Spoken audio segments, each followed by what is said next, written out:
Praise the lord.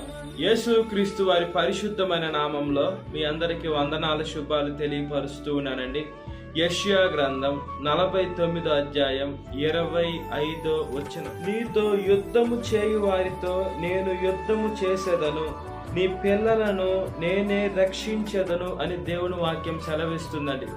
ఈ లోకంలో మనతో ఎవరైతే యుద్ధానికి వస్తారో, శారీరకంగా లేదా ఆత్మీయంగా మానసికంగా మనల్ని ఎవరైతే బాధ పెడుతూ ఇబ్బంది పెడుతూ ఉంటారో వాళ్ళతో దేవుడే యుద్ధం చేస్తానని యేసుక్రీస్తు వారు సెలవిస్తున్నారండి. దేవుడు ప్రతి ఒక్క బిడ్డని రక్షించేటువంటి దేవుడు. ప్రతి ఒక్క బిడ్డని ఆయన సేవలోకి మనల్ని ముందుకు తీసుకొని రావాలని యేసయ్య ఎంతగానో ఆశపడుతున్నాడండి. మన బిడ్డలను కూడా దేవుడు రక్షిస్తానని యేసుక్రీస్తు వారు సెలవిస్తున్నారు. ఈ లోకంలో తల్లి ప్రేమ ఎంత అమూల్యంగా ఉంటుందంటే, జంతు ప్రపంచం చూసుకున్నప్పుడు ఒక జంతు అంటే ఒక తల్లి తన బిడ్డని ఎంతగా రక్షించుకుంటుందో కోడిని చూసుకోవచ్చండి. గద్దల దగ్గర నుంచి, కాకుల దగ్గర నుంచి, ఈ లోకంలో క్రూరమైన పక్షుల దగ్గర నుంచి, లేదా నేల మీద పాకేటువంటి జంతువుల దగ్గర నుంచి కోడి తన బిడ్డల్ని, తన పిల్లల్ని తన ప్రాణానికి తెగించి కాపాడుకుంటుందండి. దేవుడు కూడా మన పరలోకపు తండ్రి మనల్ని ఎంతగా కాపాడుతున్నాడో మనకి కనబడటం లేదండి. మనము దేవుని బిడ్డలమైన, పాలించే ప్రజలమైన, మేపే గొర్రెలమై ఉన్నాం కాబట్టి మన జీవితము యావత్తు దేవునికి సమర్పించుకోవాలండి. మనం మనుషులకి సమర్పించినా లేదా పలానా దగ్గర మన జీవితం పెట్టినా కూడా మనకి ప్రయోజనం ఉండదు. మన జీవితాన్ని దేవుడి చేతుల్లో పెట్టాలి. దేవుడు ప్రతి ఒక్క మానవాళిని ప్రేమిస్తున్నాడు. దేవుడు ప్రతి ఒక్క మానవాళిని ఎంతగా ప్రేమిస్తున్నాడంటే దేవుడు ప్రాణానికి కూడా లెక్క చేయాల. దేవుడు బిడ్డలని చెప్పుకుంటున్నారు. మనం ఎవరిని ఈ లోకంలో బిడ్డలని చెప్పుకోలేం, మనం కంటే చెప్పుకుంటాం. యేసుక్రీస్తు వారు మనల్ని కన్నారు కాబట్టి చెప్తున్నాడు. మనము దేవుని బిడ్డలం. మనకి వారసత్వం ఉంది, పరలోకానికి సంబంధించిన బిడ్డలమై ఉన్నాం. ఈ లోకంలో ఆస్తుల కోసం, ఈ లోకంలో ఇళ్ళ కోసం, ఈ లోకంలో పలాని వాటి కోసం మనం గొడవ పడకూడదు, వాటి కోసం ప్రయాస పడకూడదు. కానీ మనం పరలోకపు తండ్రి దగ్గరికి వెళ్ళి మనం పరలోక ఆస్తిని సంపాదించుకోవాలండి. పరలోక ఆస్తి అంటే మన తండ్రితో యుగ యుగాలు గడిపేటువంటిది. అదేవిధంగా పరలోక రాజ్యంలో మనం తండ్రి కుడిపార్శ్వమున కూర్చోవాలి, యేసుక్రీస్తు వారితో నడవాలి. ఇవన్నీ చాలా ఉన్నాయి.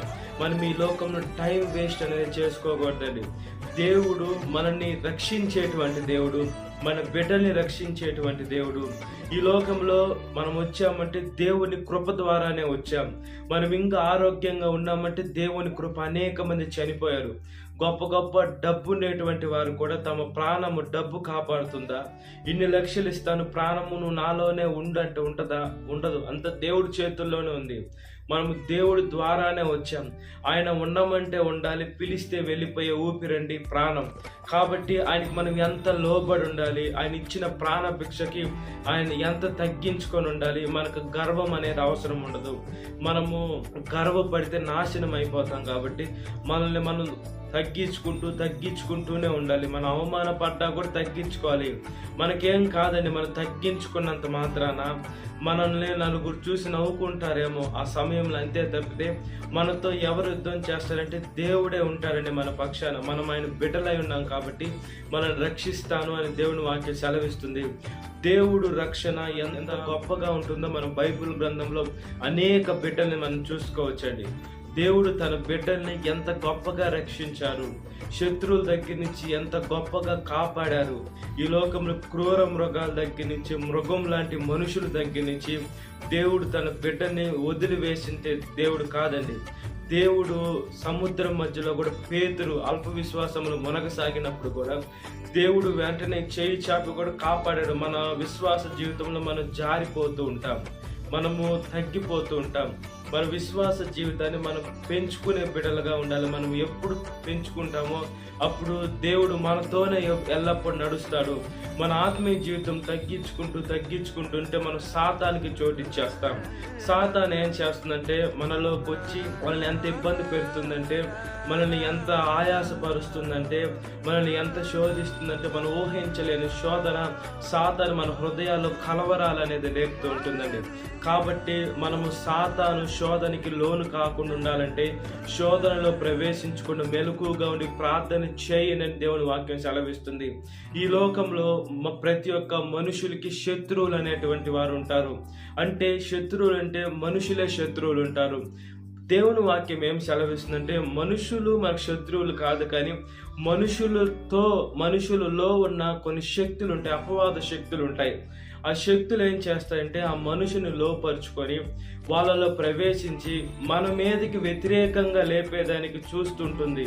అంతే తప్పితే మనుషులు మనకు శత్రువులు కాదండి. ప్రతి ఒక్క మానవాళి దేవుడే సృష్టించాడు.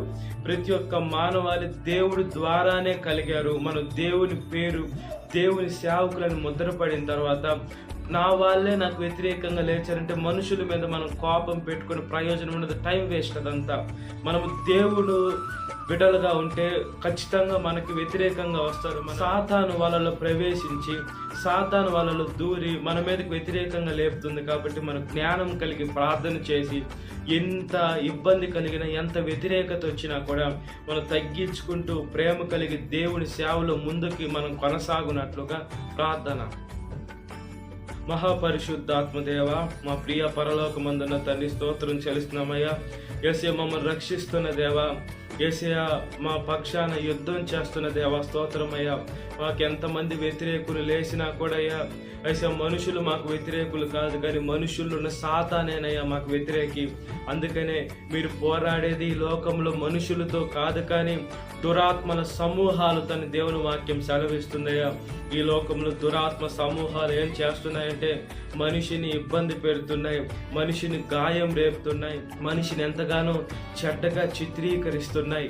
ఇలాంటి పాప లోకంలో ఉన్నాం, ఇలాంటి ఇబ్బందికరమైనటువంటి లోకంలో ఉన్నాం, ఇలాంటి చెత్త లోకంలో ఉన్నాం. సహాయము చేయమని అడుగుచున్నానయ్యా. పరిశుద్ధమైన దేవ, నిత్యమైన దేవ, సమాధానానికి అధిపతి, నిన్న నేడు నిరంతరం ఏకరీతిగా ఉన్న దేవ, మాట తప్పని దేవ, అబద్ధమాడ జాలని దేవ, మీకు స్తోత్రం చెల్లిస్తున్నాం. సహాయం చేయమని అడుగుచున్నాం. యేసయ్య మీ వాక్యము మా పాదములకు దీపమై ఉంటుందయ్యా. యేసయ్య మా త్రోవకు వెలుగైనటువంటి మీ వాక్యాన్ని బట్టి స్తోత్రము చెల్లిస్తున్నామయ్యా. యేసయ్య ధవలవనుడా, రత్నవనుడా, పరిశుద్ధమైన దేవ, నిత్యమైన దేవ, సమాధానానికి అధిపతి, నిన్న నేడు నిరంతరం ఏకరీతిగా ఉన్న దేవ, మాట అటు ఇటు తప్పకుండా మాట ప్రకారము జరిగిస్తున్న దేవ, మీకు స్తోత్రం చెల్లిస్తున్నాను. యేసయ్య మీ వాక్యము సుత్తి వంటిదయ్యా, హృదయాన్ని బద్దలు చేసేటువంటి సుత్తి వంటిది, కాబట్టి సహాయం చేయండి అయ్యా. యేసయ్య అదేవిధంగా మమ్మల్ని రక్షిస్తున్న దేవ, యేసయ్య మీ పిల్లలను కూడా రక్షిస్తానని చెప్తున్నారయ్యా. అవునయ్యా, మీకు మా మీద కన్న ప్రేమ, మీరు మమ్మల్ని కన్నారు కాబట్టి నా బిడ్డలను పిలుచుకుంటున్నారు. దూతలను కూడా మీరే సృష్టించారు. దూతల్ని మీరు అనలా, జంతు ప్రపంచాన్ని, జంతువుల్ని, పక్షుల్ని, అన్ని జీవరాశులు మీరే సృష్టించారు. ఓటిని అల్లా మనుషులు మాత్రమే అంటున్నారంటే మనుషులు జ్ఞానము కలిగి మీ దగ్గరికి వచ్చే మంచి మనసును దయచేయమని ప్రతి ఒక్క యవనస్తుని, ప్రతి ఒక్క యవనస్తురాలను కూడా కాపాడి మీ మార్గంలోకి నడిచే మంచి మనసును దయచేయమని, సాతాను చదువున ప్రతి ఒక్క బిడ్డను విడుదల దయచేయండి. ఈ వాక్యం వింటున్న ప్రతి ఒక్క బిడ్డని పేరు పేరాశను జ్ఞాపకం చేసుకోండి. ఈ దినకాలపు దీవంతో నింపమని నజరేయుడైన యేసుక్రీస్తు వారి పరిశుద్ధమైన నామములో మిక్కిలి వినయం తలుచున్నాను నా పరలోకమందున్న తండ్రి. ఆమేన్. Praise the Lord. God bless you. Have a great day.